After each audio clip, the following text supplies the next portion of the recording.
बाबा जी और हुजूर जी की प्यारी साध संगत जी राधा स्वामी जी। संगत जी, हुजूर जी ने हाल ही में अपना एक और जबरदस्त सत्संग फरमाया है, जिसे हम आपके साथ शेयर करने जा रहे हैं। हमारी संगत से विनती है कि आप भी हुजूर जी का ये सत्संग अंत तक जरूर सुने और प्यार से कमेंट बॉक्स में राधा स्वामी जी जरूर लिखे। संगत जी, हुजूर ने फरमाया, मालिक की हमारे ऊपर असीम दया का ही परिणाम है जो मालिक ने हमें इंसान का जामा दिया। हम सब इस संसार में ना जाने कितने हजारों लाखों वर्षों से आ जा रहे हैं।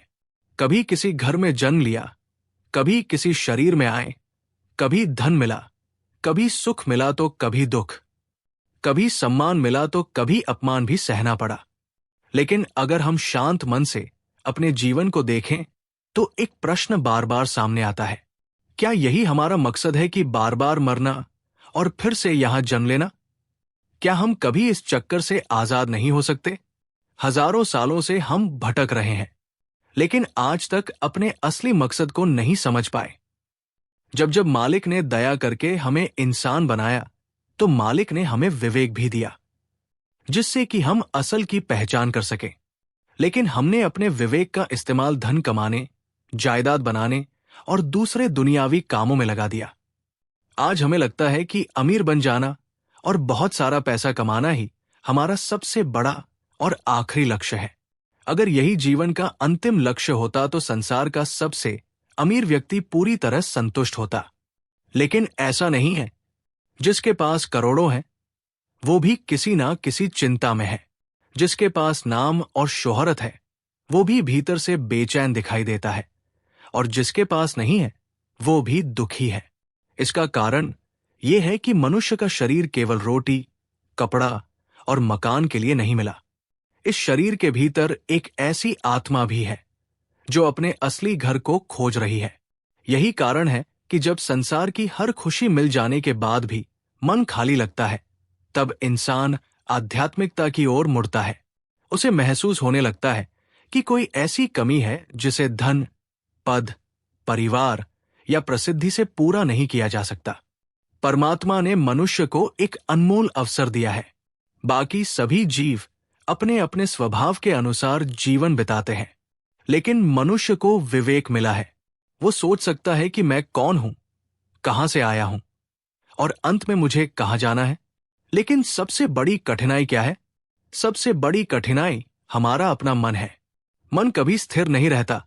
जब हम काम करते हैं तो वो आराम चाहता है, जब आराम करते हैं तो किसी और चीज की इच्छा करने लगता है। एक इच्छा पूरी होती नहीं कि दूसरी खड़ी हो जाती है। यही कारण है कि मनुष्य सारी उम्र दौड़ता रहता है, लेकिन मंजिल तक नहीं पहुंच पाता।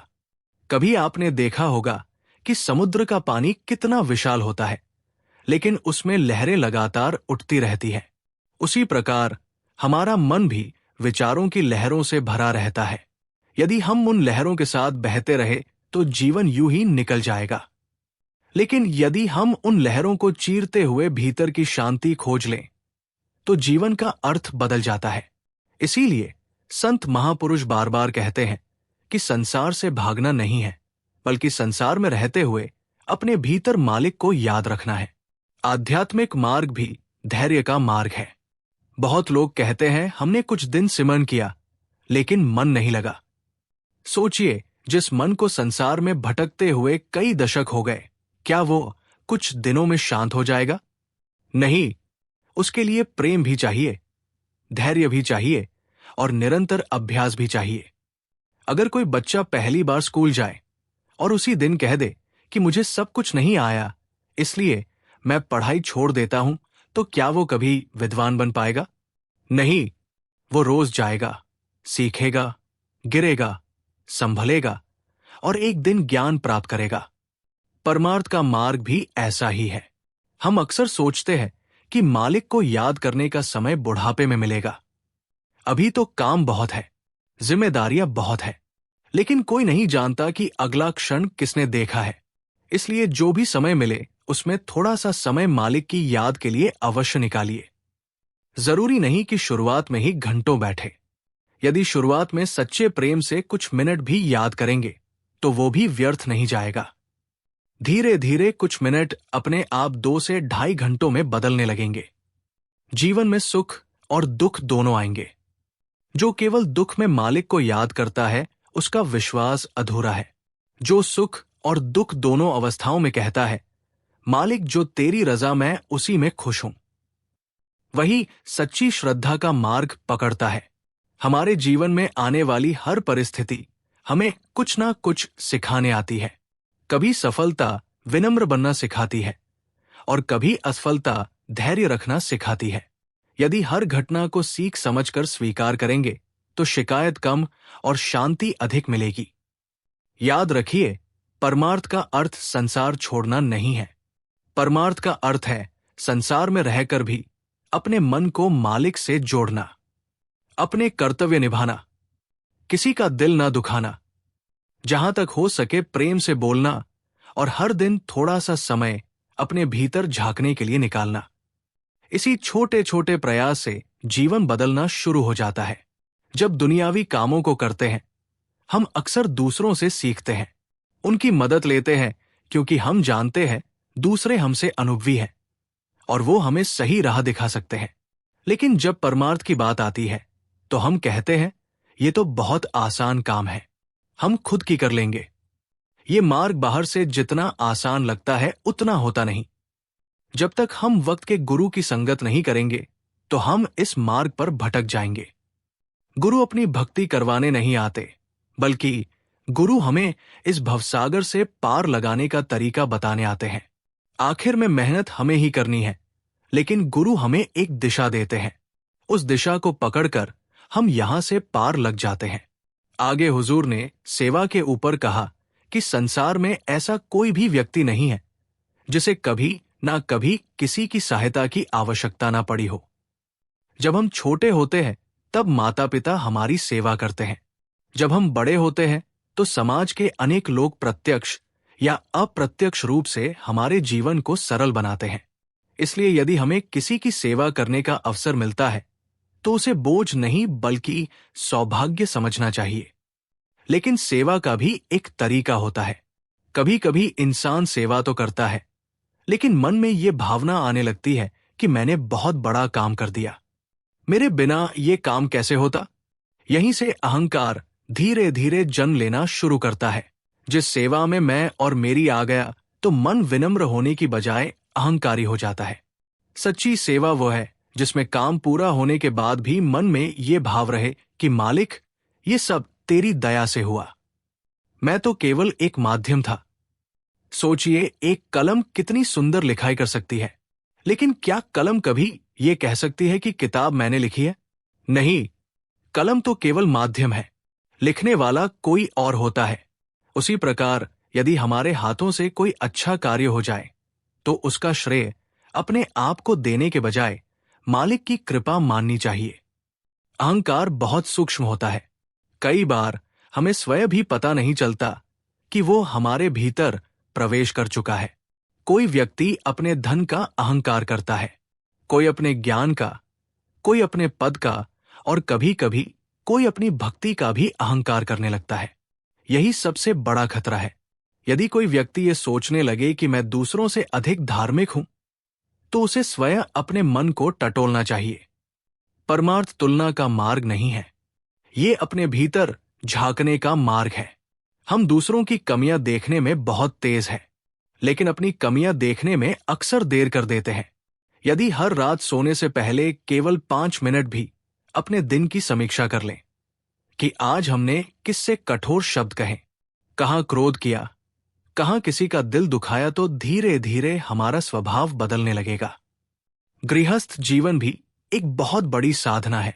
कुछ लोग सोचते हैं कि आध्यात्मिक जीवन जीने के लिए संसार छोड़ना आवश्यक है, लेकिन यदि ऐसा होता तो परिवार, समाज और जिम्मेदारियों का कोई अर्थ ही ना रहता।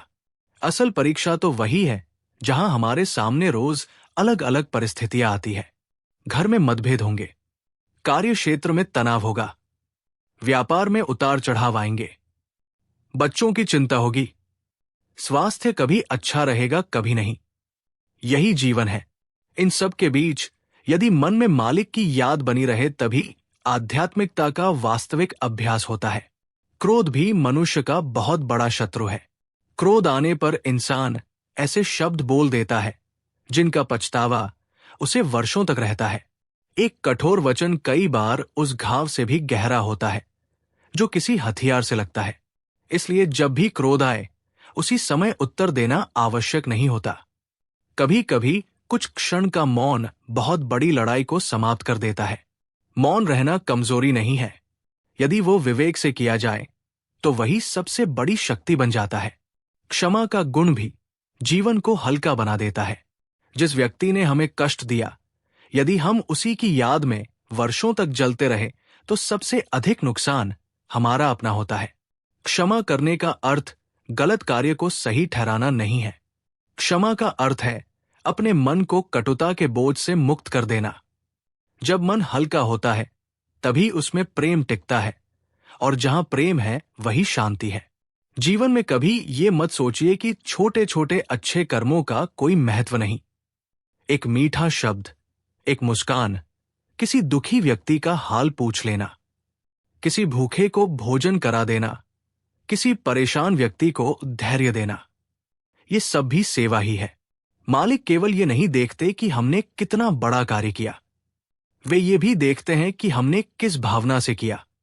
यदि भावना निर्मल है तो छोटा सा कार्य भी बहुत मूल्यवान बन जाता है। इसलिए हर दिन अपने आप से एक प्रश्न अवश्य पूछिए, आज मेरे कारण किसी एक व्यक्ति के चेहरे पर मुस्कान आई या नहीं? यदि उत्तर हाँ है तो समझिए कि आज का दिन व्यर्थ नहीं गया।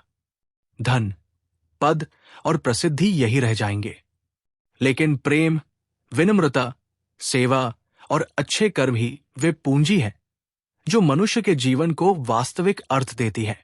जीवन में ऐसा कोई भी व्यक्ति नहीं है जिसके सामने कभी कठिन समय ना आया हो। कोई आर्थिक परेशानी से गुजरता है, कोई स्वास्थ्य की चिंता में रहता है, कोई परिवार की उलझनों में घिरा रहता है, और कोई अपने मन की बेचैनी से संघर्ष करता है। बाहर से देखने पर लगता है कि शायद दूसरे लोग बहुत सुखी हैं, लेकिन जब उनके जीवन के भीतर झांकते हैं तब पता चलता है कि हर किसी के पास अपनी अपनी परीक्षा है। यही संसार का नियम है। जहां दिन है वहां रात भी आएगी, जहां गर्मी है वहां सर्दी भी होगी। उसी प्रकार जहां सुख है वहां कभी ना कभी दुख भी आएगा। यदि हम केवल सुख की ही अपेक्षा करें तो जीवन की वास्तविकता को स्वीकार नहीं कर पाएंगे। लेकिन परमार्थ हमें क्या सिखाता है? परमार्थ ये नहीं सिखाता कि जीवन में कठिनाइयां हमें कभी आएंगी ही नहीं। परमार्थ ये सिखाता है कि कठिनाइयों के बीच भी मन का संतुलन कैसे बनाए रखा जाए। जब नाव समुद्र में चलती है तब चारों ओर पानी ही पानी होता है, लेकिन जब तक पानी नाव के बाहर है तब तक नाव सुरक्षित रहती है। खतरा तब पैदा होता है जब वही पानी नाव के भीतर भरने लगता है। ठीक इसी प्रकार संसार की परिस्थितियां हमारे चारों ओर रहें, ये स्वाभाविक है। लेकिन यदि चिंता, भय और निराशा हमारे मन के भीतर स्थायी रूप से घर बना ले तभी वास्तविक समस्या शुरू होती है। इसलिए संतों ने हमेशा मन को संभालने की शिक्षा दी है। विश्वास का अर्थ केवल अच्छे समय में मालिक का धन्यवाद करना नहीं है। सच्चा विश्वास वो है जो कठिन समय में भी ये कह सके, मालिक मुझे सब कुछ तो समझ नहीं आता, लेकिन मुझे इतना भरोसा है कि जो कुछ भी हो रहा है उसमें भी कोई ना कोई भलाई छिपी होगी। ये विश्वास एक दिन में नहीं आता, ये धीरे धीरे बनता है। जैसे एक छोटा पौधा प्रतिदिन थोड़ा थोड़ा बढ़ता है, वैसे ही विश्वास भी रोज के अभ्यास से मजबूत होता है। हम अक्सर अपने जीवन की तुलना दूसरों से करते रहते हैं।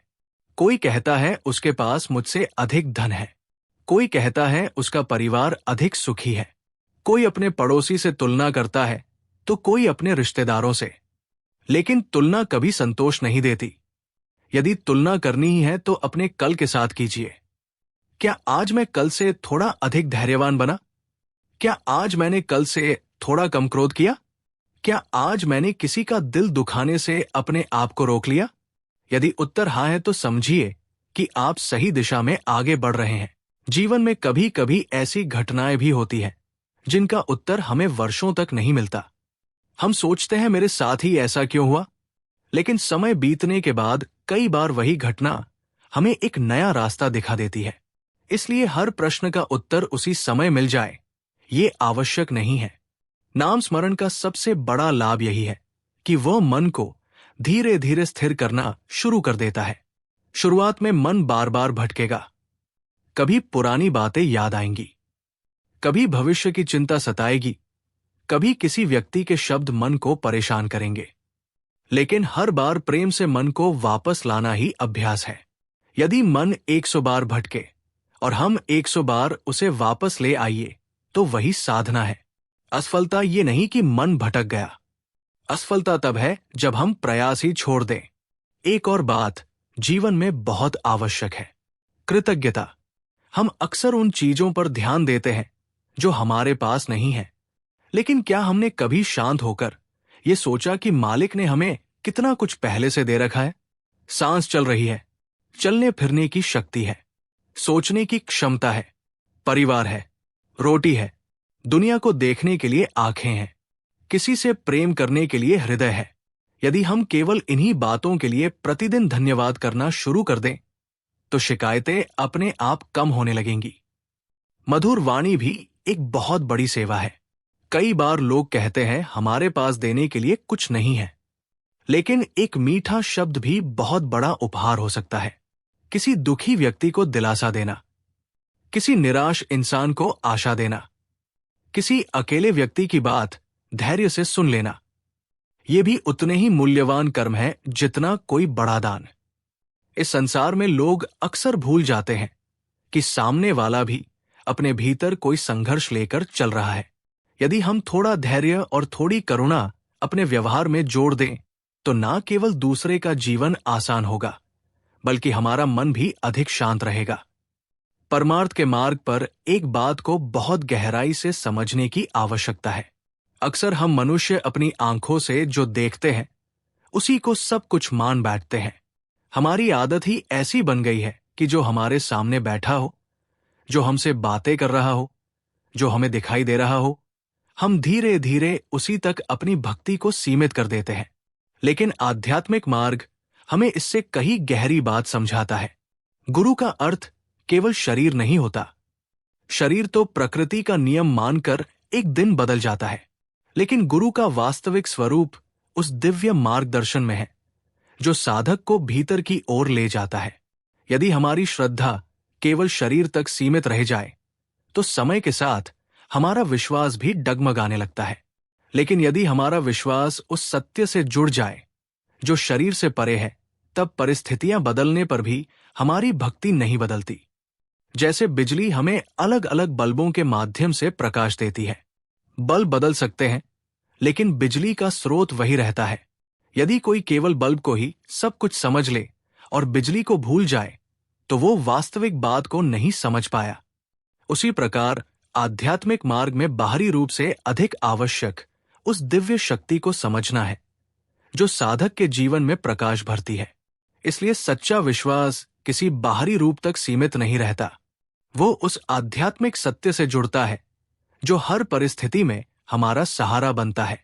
जब मन इस बात को समझ लेता है तब भक्ति दिखावे की नहीं रहती, बल्कि जीवन जीने का आधार बन जाती है। तब इंसान हर परिस्थिति में ये अनुभव करता है कि मार्गदर्शन केवल बाहर से नहीं, भीतर की जागरूकता से भी मिलता है। इसीलिए परमार्थ का उद्देश्य केवल किसी व्यक्तित्व के प्रति आकर्षण नहीं, बल्कि उस सत्य के साथ अपना संबंध मजबूत करना है जो हमें प्रेम, विनम्रता, सेवा और भीतर की शांति की ओर ले जाता है। जब ये समझ जीवन में उतर जाती है तब विश्वास परिस्थितियों पर नहीं टिकता, बल्कि सत्य पर टिकता है। और जो विश्वास सत्य पर टिक जाए उसे दुनिया की कोई भी परिस्थिति डिगा नहीं सकती। आगे हुजूर ने फरमाया कि जब हम भजन सिमरन करने लगते हैं तो हमारे अंदर क्या क्या बदलाव होते हैं। भजन और सिमरन से मन धीरे धीरे शांत होना शुरू हो जाता है। आज के समय में इंसान का मन हर पल किसी ना किसी चिंता में उलझा रहता है। कभी भविष्य की फिक्र, कभी बीते हुए समय का पछतावा और कभी वर्तमान की उलझने। ऐसे में जब हम नियमित रूप से कुछ समय मालिक की याद में बैठते हैं तो मन को भी विश्राम मिलने लगता है। ये शांति बाहर से नहीं बल्कि भीतर से जन्म लेती है। भजन सिमरन से हमारे भीतर धैर्य बढ़ने लगता है। पहले जहां छोटी छोटी बातों पर क्रोध आ जाता था, वही धीरे धीरे सहनशीलता आने लगती है। परिस्थितियां तो पहले जैसी ही रहती हैं, लेकिन उन्हें देखने का हमारा दृष्टिकोण बदलने लगता है। यही आध्यात्मिक अभ्यास का वास्तविक प्रभाव है। भजन सिमरन से मनुष्य का विश्वास मजबूत होने लगता है। जब जीवन में कठिन समय आता है, तब वही व्यक्ति अधिक स्थिर रह पाता है जिसने अपने भीतर मालिक की याद का सहारा बनाया हो। इसका अर्थ ये नहीं कि उसके जीवन में समस्याएं नहीं आएंगी, बल्कि ये कि वो समस्याओं के सामने टूटेगा नहीं। भजन सिमरन को हमें अपनी लिस्ट में सबसे ऊपर रखना है। आज हमें भजन सिमरन को लिस्ट के आखिर में रखा हुआ है। हम सोचते हैं टाइम मिला तो ये भी कर लेंगे, लेकिन हमें ऐसा नहीं करना। सबसे पहले भजन सिमरन, उसके बाद बाकी के दूसरे काम करने हैं। हुजूर ने फरमाया कि ये वाणी 5वीं बादशाही की अमूल्य निधि है और गुरु घर की अनमोल विरासतों में से एक है। हुजूर जी ने समझाया कि जब भी संत, महापुरुष या गुरुजन इस संसार में अवतरित होते हैं, तो वे केवल उपदेश देने के लिए नहीं आते, बल्कि अपने आत्मिक अनुभवों के आधार पर जीवों को सही दिशा और जीवन का वास्तविक मार्ग दिखाते हैं। आपने बताया कि श्री गुरु ग्रंथ साहिब जी में 5वें बादशाह की असंख्य रचनाएं दर्ज है। इतना ही नहीं, गुरु ग्रंथ साहिब जी की कुल वाणी का एक अत्यंत महत्वपूर्ण और विशाल भाग 5वीं बादशाही की वाणी से सुशोभित है। हुजूर जी ने कहा कि ये वाणी मनुष्य को ये समझाने का माध्यम है कि मनमुख से गुरुमुख बनने की यात्रा कैसे पूरी की जा सकती है और जीवन में वास्तविक परिवर्तन किस प्रकार लाया जा सकता है। आगे आपने फरमाया कि इस संसार में आकर मनुष्य माया, मोह और सांसारिक आकर्षणों में इतना उलझ जाता है कि वह अपने जन्म के वास्तविक उद्देश्य को ही भूल जाता है। संत मत हमें जीवन के प्रत्येक पहलू को सही दृष्टिकोण से समझने की प्रेरणा देता है। इसका उद्देश्य हमें इस क्षण भंगुर संसार से ऊपर उठाकर परमात्मा की ओर उन्मुख करना है। हुजूर जी ने कहा कि आज का मनुष्य बाहरी भागदौड़ और व्यस्तताओं में इस कदर फंस चुका है कि उसके पास अपने भीतर झांकने का समय ही नहीं बचा। बाहर की दुनिया लगातार बदल रही है, लेकिन मनुष्य के अंदर कोई विशेष परिवर्तन दिखाई नहीं देता। जिस वातावरण और परिस्थितियों में वो जन्म लेता है, धीरे धीरे उसी को जीवन की वास्तविकता मान बैठता है और फिर पूरी उम्र उसी धर्रे पर चलता रहता है। इस बात को स्पष्ट करने के लिए हुजूर जी ने एक उदाहरण दिया। आपने कहा कि कई लोगों को मीठा खाने की आदत पड़ जाती है। डॉक्टर उन्हें बताते हैं कि अधिक मीठा खाने से शुगर जैसी बीमारियां बढ़ सकती हैं। फिर भी वे अपनी आदत छोड़ने को तैयार नहीं होते। दवाइयां भी चलती रहती है, सलाह भी मिलती रहती है, लेकिन मन अपनी पुरानी प्रवृत्ति से बाहर निकलने को तैयार नहीं होता। इसी प्रकार मनुष्य जिन लोगों की संगति में बैठता है, धीरे धीरे उसी रंग में रंगने लगता है। चाहे वह संगति उसके लिए लाभकारी हो या हानिकारक, वो बार बार उसी वातावरण में जाता रहता है।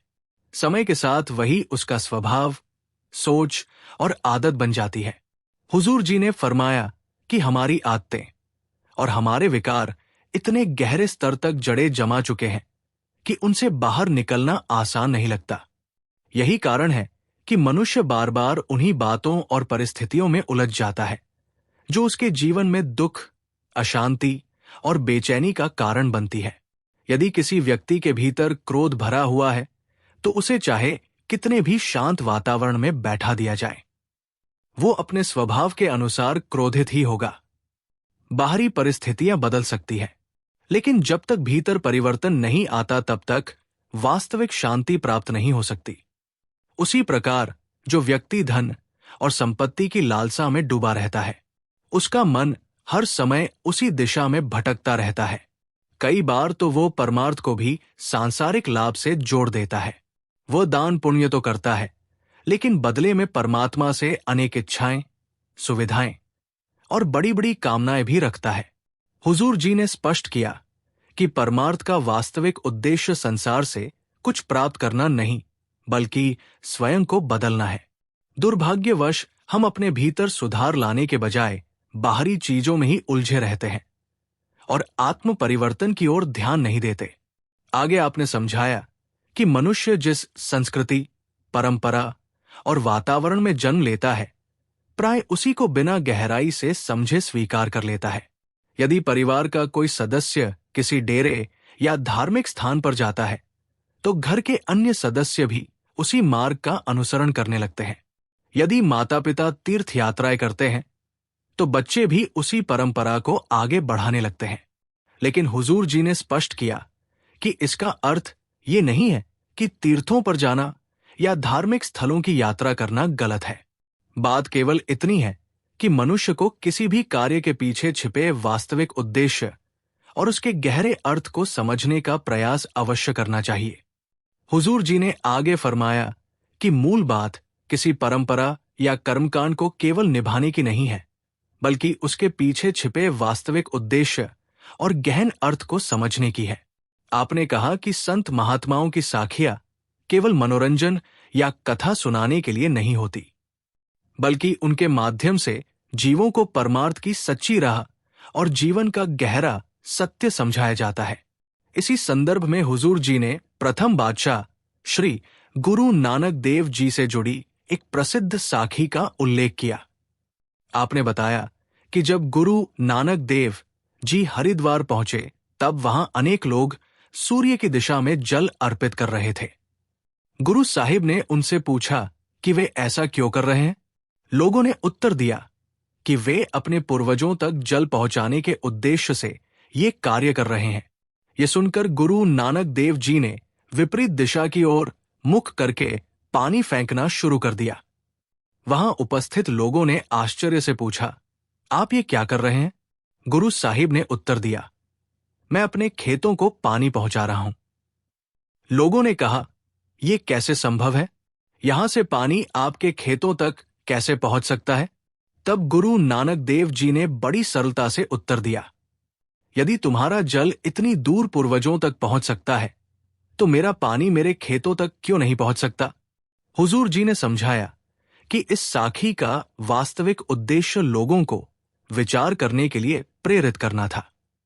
हम अक्सर अनेक कार्य केवल परंपरा के कारण करते रहते हैं, बिना ये समझे कि उनके पीछे का सत्य क्या है, जबकि जीवन में प्रत्येक कार्य को समझदारी, विवेक और उसके वास्तविक अर्थ को जानकर करना चाहिए।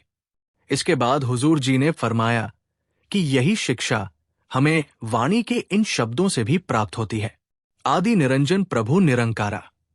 आपने कहा कि सबसे पहला और महत्वपूर्ण प्रश्न यही है कि आखिर मालिक कौन है? यदि कोई हमसे ये प्रश्न पूछ ले तो प्राय हम तुरंत किसी संत, महापुरुष या अपने धर्म से जुड़े किसी नाम का उल्लेख कर देते हैं।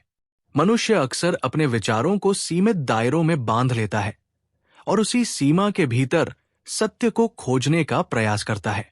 हुजूर जी ने समझाया कि हमने स्वयं को अनेक छोटे छोटे बंधनों और धारणाओं में कैद कर लिया है। कभी जल को देवता का रूप दे दिया, कभी सूर्य को पूजनीय मान लिया, यहां तक कि ज्ञान जैसी महान शक्ति को भी एक विशेष रूप में बांधकर सरस्वती का नाम दे दिया। आपने कहा कि इन सब का मूल उद्देश्य ये था कि मनुष्य विभिन्न गुणों और शक्तियों के माध्यम से परमात्मा की महानता को समझ सके। लेकिन प्रश्न यह है कि क्या वास्तव में उस अनंत मालिक को किसी एक गुण, किसी एक स्वरूप या किसी एक सीमित दायरे में बांधा जा सकता है? इस बात को स्पष्ट करने के लिए हुजूर जी ने समुद्र का उदाहरण दिया। आपने कहा कि जैसे समुद्र की केवल एक या दो बूंदों को देखकर उसकी अथाह गहराई और विशालता का अनुमान नहीं लगाया जा सकता, उसी प्रकार परमात्मा की अनंत सत्ता को किसी एक आकार, रूप या परिभाषा में सीमित नहीं किया जा सकता। हुजूर जी ने फरमाया कि मनुष्य हर संभव प्रयास करता है कि वो मालिक को किसी रूप, प्रतीक या आकार में बांध सके, जबकि कुल मालिक स्वयं निराकार है, उसका कोई सीमित स्वरूप नहीं है। आगे आपने समझाया कि अंजन का अर्थ माया है और निरंजन उस सत्ता को कहा गया है जो माया के प्रभाव से पूरी तरह परे है। वही एकमात्र परम सत्ता है, वही कुल मालिक है। संसार के किसी भी धर्म, संत या महापुरुष ने कभी ये नहीं कहा कि मालिक अनेक है। सभी ने एक ही परम सत्य की ओर संकेत किया है। वाणी में भी स्पष्ट शब्दों में कहा गया है, जगजीवन सांचा एक दाता अर्थात समस्त संसार को जीवन देने वाला और सबका पालन हार केवल एक ही है। इसी प्रकार पलटू साहिब भी फरमाते हैं, पलटू एको एक है, दूजा ना है कोई, अर्थात परमात्मा एक ही है, उसके अतिरिक्त दूसरा कोई नहीं। हुजूर जी ने आगे बताया कि यही संदेश अन्य धर्मों में भी मिलता है। बाइबल में भी स्पष्ट रूप से लिखा गया है, दी लॉर्ड इज वन, अर्थात प्रभु एक ही है। इसी प्रकार कुरान शरीफ में रब्बुल आलमीन कहकर समस्त सृष्टि के एकमात्र पालन हार और मालिक का उल्लेख किया गया है। इससे स्पष्ट होता है कि सभी धर्मों और संतों की वाणी अंततः उसी एक परम सत्ता की ओर संकेत करती है, जो सबकी मूल शक्ति और आधार है। परमात्मा एक है, वही समस्त सृष्टि में व्याप्त है, वही प्रत्येक जीव के भीतर विद्यमान है और उसी की उपस्थिति कण कण में महसूस की जा सकती है। इसके पश्चात हुजूर जी ने वाणी की पावन पंक्तियां सुनाई, घट घट म हरजू बसे संतन कहियो पुकार, और सब घट मेरे साया सुनी सेज, ना कोई बलिहारी वाघट कीजे घट प्रकट होए। हुजूर जी ने समझाया कि इन पंक्तियों का सार यही है कि परमात्मा हर हृदय, हर प्राणी और हर स्थान में मौजूद है। इसी भाव को व्यक्त करते हुए वाणी में कहा गया है, सब गोविंद है, सब गोविंद है, गोविंद बिन नहीं कोई, अर्थात जो कुछ भी दिखाई देता है वो उसी एक परम सत्ता का विस्तार है। ऐसा कोई स्थान, कोई जीव या कोई वस्तु नहीं जहां उसका अस्तित्व ना हो। अपनी बात को और स्पष्ट करते हुए हजूर जी ने विज्ञान का उदाहरण दिया। आपने कहा कि आधुनिक विज्ञान भी ये स्वीकार करता है कि संपूर्ण ब्रह्मांड एक मूल ऊर्जा पर आधारित है। यदि हम कल्पना करें कि सृष्टि की सभी वस्तुएं अपने अपने रूपों से अलग हो जाए, तब भी ऊर्जा का अस्तित्व बना रहता है।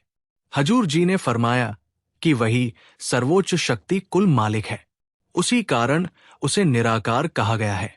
लेकिन मनुष्य शरीर रूप और आकार के दायरों में उलझकर उस असीम शक्ति को भी सीमित रूप में समझने लगता है। आपने समझाया कि जो वस्तु समय के साथ बदलती रहती है वो माया के क्षेत्र में आती है, जबकि मालिक ऐसी शक्ति है जो हर स्थान पर मौजूद है और जिसका कभी नाश नहीं होता। इसी सत्य को वाणी में इन शब्दों द्वारा व्यक्त किया गया है, सब में जोत जोत है, सोई तिस दे चानन, सब में चानन होई, अर्थात एक ही दिव्य ज्योति सभी प्राणियों के भीतर प्रकाशित हो रही है और उसी के प्रकाश से समस्त संसार प्रकाशित है। हुजूर जी ने आगे कहा कि वही परम शक्ति हर जीव के भीतर विद्यमान है। इसी संदर्भ में वाणी की पंक्ति वाणी वजी चौगी का उल्लेख करते हुए आपने समझाया कि सत्य खंड से आने वाली वो दिव्य ध्वनि और चेतना संपूर्ण सृष्टि में व्याप्त है। आपने कहा कि मालिक सबके भीतर रहकर भी सबसे अलग है, वो प्रत्यक्ष दिखाई नहीं देता, लेकिन उसके बिना इस सृष्टि का एक क्षण भी अस्तित्व में नहीं रह सकता। इसके बाद हुजूर जी ने एक अत्यंत सुंदर उदाहरण दिया। आपने कहा कि कोई चित्र अपने चित्रकार के बिना अस्तित्व में नहीं आ सकता, लेकिन चित्रकार चित्र के बिना भी रह सकता है। ठीक इसी प्रकार ये पूरी सृष्टि परमात्मा पर निर्भर है, जबकि परमात्मा का अस्तित्व सृष्टि पर निर्भर नहीं है। फिर हुजूर जी ने वाणी की पंक्ति आपे हरी रंग है, आपे बहुरंगी, जो तिसु भावे नान का साई, गलचंगी भावार्थ समझाते हुए कहा कि समस्त धर्मों का आधार एक ही परम सत्ता है। दुर्भाग्यवश मनुष्य ने अपने अपने सीमित दायरे बना लिए हैं और उन्हीं में बंट कर रह गया है। आपने दुख व्यक्त करते हुए कहा कि इतिहास में धर्म के नाम पर जितना संघर्ष और रक्तपात हुआ है, शायद उतना किसी अन्य कारण से नहीं हुआ, जबकि संतों ने कभी भी मनुष्यों को जाति वर्ण या ऊंच नीच के आधार पर विभाजित नहीं किया। हुजूर जी ने संतों की वाणी का उल्लेख करते हुए कहा, हम वासी उस देश के जहां जातवरण कुल नहीं शब्द मिलावा होए रहे, देह मिलावा नहीं, अर्थात आत्मा का संबंध शब्द और चेतना से है, शरीर जाति या कुल से नहीं। इसके बाद आपने बुल्ले शाह जी की वाणी का उल्लेख करते हुए कहा, अमला उत्ते होंगे नबेड़े खड़िया रह, रेंगी आजाद, और समझाया कि परमात्मा के दरबार में मनुष्य का मूल्य उसकी जाति या पहचान से नहीं बल्कि उसके कर्मों और उसकी चेतना से आका जाता है। हुजूर जी ने फरमाया कि मनुष्य को जात पात, भेदभाव और ऊंच नीच की संकीर्ण सोच से ऊपर उठकर उस एक मालिक को अनुभव करने का प्रयास करना चाहिए। ये संपूर्ण सृष्टि उसी की रचना है और प्रत्येक जीव उसी का अंश है। वाणी में भी यही कहा गया है, नाम के धारे सगले जंत नाम के धारे खंड ब्रह्मांड, अर्थात समस्त जीव जंतु लोकखंड और ब्रह्मांड उसी परम शक्ति के आधार पर टिके हुए हैं। आगे आपने ये पंक्ति भी सुनाई, नामों उपजे नामों बिन से, और समझाया कि सृष्टि की उत्पत्ति भी उसी शक्ति से होती है और अंततः सब कुछ उसी में विलीन हो जाता है। हुजूर जी ने आगे फरमाया कि जिसने इस संपूर्ण सृष्टि की रचना की है वही समय आने पर इसके परिवर्तन और अंत का कारण भी बनता है। इसलिए सबसे पहली और सबसे महत्वपूर्ण बात यह है कि हमें यह समझना चाहिए कि कुल मालिक केवल एक है। वही सर्वोच्च सत्ता है, वही सर्वशक्तिमान है और उसी की शक्ति संपूर्ण सृष्टि का संचालन कर रही है। इसके पश्चात हुजूर जी ने इसी पावन तुक के आधार पर मानव जीवन के वास्तविक उद्देश्य पर प्रकाश डाला। आपने कहा कि मनुष्य जन्म अत्यंत दुर्लभ, बहुमूल्य और सौभाग्य से प्राप्त होने वाला अवसर है। इसलिए इसकी महत्ता को समझना और इसे सार्थक बनाना आवश्यक है। हुजूर जी ने फरमाया मानस जन दुर्लभ है और समझाया कि जिस प्रकार वृक्ष से अलग होकर गिरा हुआ पत्ता पुनः शाखा से नहीं जुड़ सकता, उसी प्रकार ये अनमोल मनुष्य जीवन भी बार बार प्राप्त नहीं होता। इसके बाद हुजूर जी ने एक महत्वपूर्ण प्रश्न रखा कि आखिर हमें ये मानव जीवन क्यों मिला है। मिल जगदीश मिलन की वरिया अर्थात मनुष्य जन्म का वास्तविक उद्देश्य परमात्मा से मिलन करना, उसे पहचानना और अपने जीवन को उसकी याद तथा उसके प्रेम में सफल बनाना है। हुजूर जी ने आगे फरमाया कि यदि परमात्मा चाहता तो हमें किसी पक्षी, पशु, कीट पतंगे, वृक्ष या किसी अन्य योनि में भी भेज सकता था, लेकिन अनगिनत जन्मों और असंख्य योनियों की यात्रा के पश्चात हमें ये दुर्लभ मानव जीवन प्राप्त हुआ है। आपने समझाया कि संतों और धर्म ग्रंथों में वर्णन आता है कि जीव 84 लाख योनियों का सफर तय करने के बाद मनुष्य जन्म प्राप्त करता है। यदि हम केवल कल्पना करें कि जीव प्रत्येक योनि में मात्र 1 घंटा ही बिताता हो, तब भी मानव जीवन तक पहुंचने में हजारों वर्षों का समय लग जाएगा। हुजूर जी ने संगत को सोचने के लिए प्रेरित करते हुए कहा कि एक छोटा सा घर बनाने में ही इंसान का बड़ा हिस्सा जीवन का बीत जाता है, तो फिर ये अनमोल मनुष्य जन्म जो असंख्य योनियों के बाद प्राप्त हुआ है, उसकी कीमत और महत्ता कितनी अधिक होगी, इसका अंदाजा लगाया जा सकता है। आपने प्रश्न किया कि क्या हमने कभी गंभीरता से ये विचार किया है कि हमें मिला ये जीवन वास्तव में कितना मूल्यवान है? क्या हमने इसकी वास्तविक कीमत को समझने का प्रयास किया है? हुजूर जी ने आगे बताया कि यही भाव बाइबल में भी व्यक्त किया गया है। God made man in his own image, अर्थात परमात्मा ने मनुष्य को अपनी ही छवि में रचा है। आपने फरमाया कि उस परम सत्ता ने अपने अनेक दिव्य गुण और विशेषताएं मनुष्य के भीतर ही स्थापित की है। इसलिए हमारा वास्तविक उद्देश्य ये होना चाहिए कि हम अपने भीतर झांके, उस परमात्मा की उपस्थिति को अनुभव करें और उसकी पहचान प्राप्त करें। हुजूर जी ने कहा कि परमात्मा की प्राप्ति के लिए देवी देवताओं को भी मनुष्य शरीर धारण करना पड़ता है। यही कारण है कि संतों ने इस मानव जीवन को अत्यंत दुर्लभ, श्रेष्ठ और अमूल्य बताया है। इसके बाद आपने एक सरल और व्यवहारिक उदाहरण देकर बात को स्पष्ट किया। हुजूर जी ने कहा कि हमारे परिवार में बड़े बुजुर्ग होते हैं, देश का नेतृत्व प्रधानमंत्री करता है, किसी संस्था में बड़े अधिकारी या सीईओ होते हैं और गांव में सरपंच होता है। हम इन सभी से यही अपेक्षा रखते हैं कि वे हमारा मार्गदर्शन करें, हमें सही दिशा दिखाएं और हमारी जिम्मेदारी को समझें। उसी प्रकार अन्य योनियां भी मनुष्य से आशा रखती है। मनुष्य को श्रेष्ठ योनि माना गया है, इसलिए उसका कर्तव्य केवल अपने हित तक सीमित नहीं होना चाहिए। उसे समस्त जीव जंतुओं, प्रकृति और सृष्टि के प्रति भी संवेदनशील होना चाहिए। लेकिन हुजूर जी ने दुख प्रकट करते हुए कहा कि आज मनुष्य अपने स्वार्थ में इतना डूब गया है कि वह जीवों की रक्षा करने के बजाय उनकी जान ले रहा है। वो पशुओं का शोषण कर रहा है, उन्हें तरह तरह के इंजेक्शन लगा रहा है, प्रकृति के संतुलन को बिगाड़ रहा है, जंगलों को नष्ट कर रहा है और पेड़ों की अंधाधुंध कटाई कर रहा है। आपने प्रश्न किया कि क्या वास्तव में यही मनुष्य होने की पहचान है? हुजूर जी ने कहा कि कई बार मनुष्य का आचरण ऐसा हो जाता है कि वो स्वयं को पशुओं से भी नीचे गिरा लेता है। इस बात को समझाते हुए आपने कहा कि यदि किसी जानवर को बहुत भूख लगी हो, तब भी वो उतना ही खाता है जितनी उसकी आवश्यकता होती है।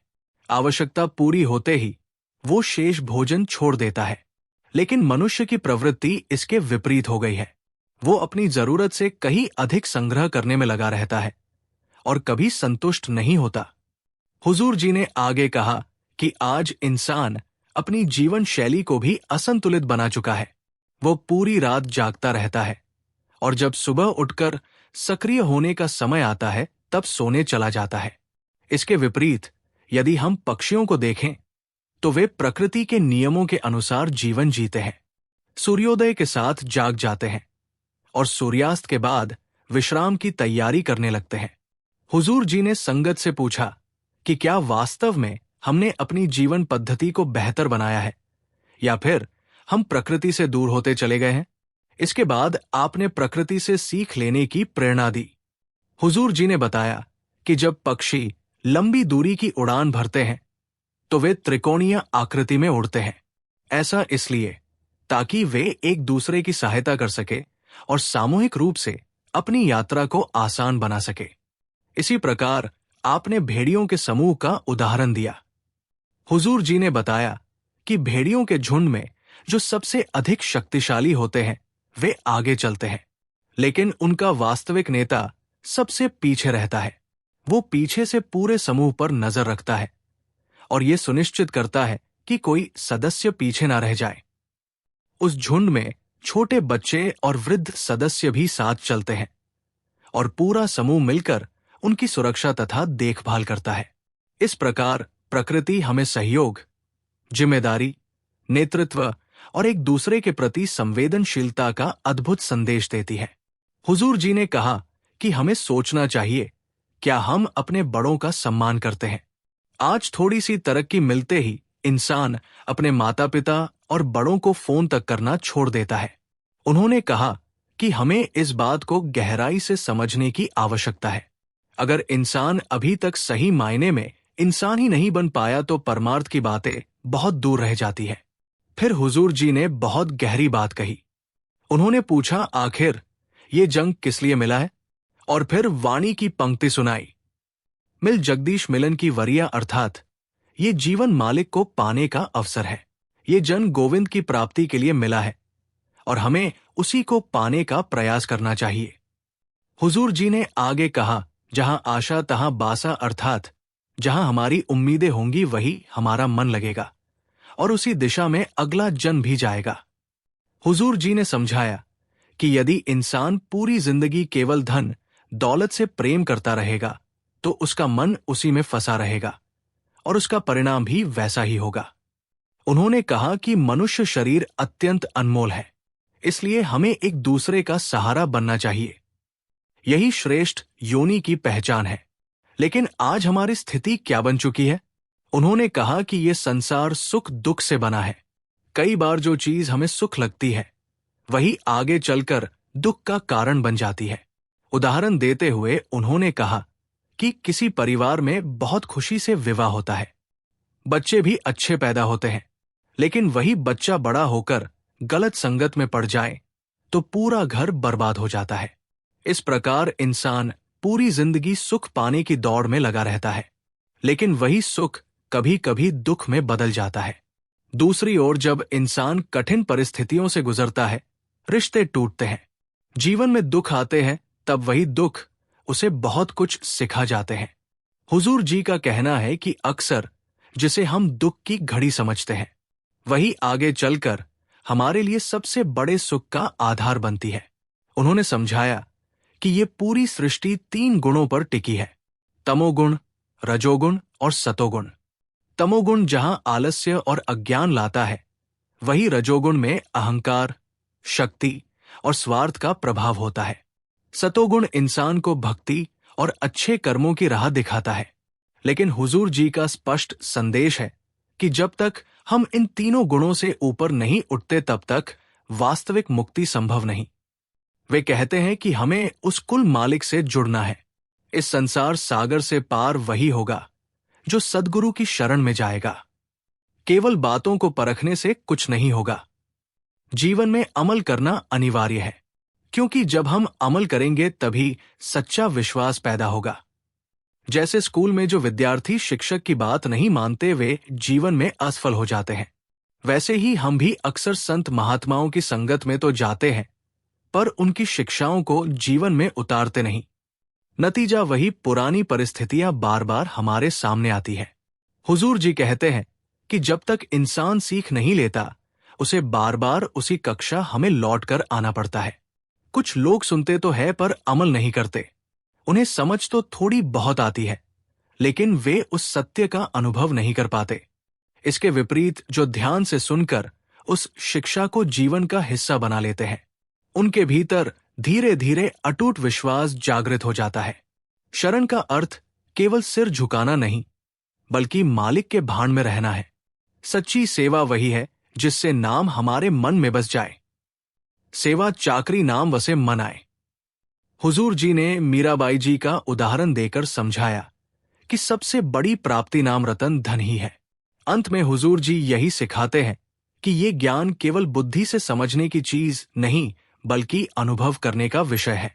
जिसे मालिक समझाना चाहे वही इसे समझ पाता है। इसलिए अपना नजरिया साफ रखें, क्योंकि जिसे हम आज सुख समझ रहे हैं, वही कल दुख का कारण भी बन सकता है।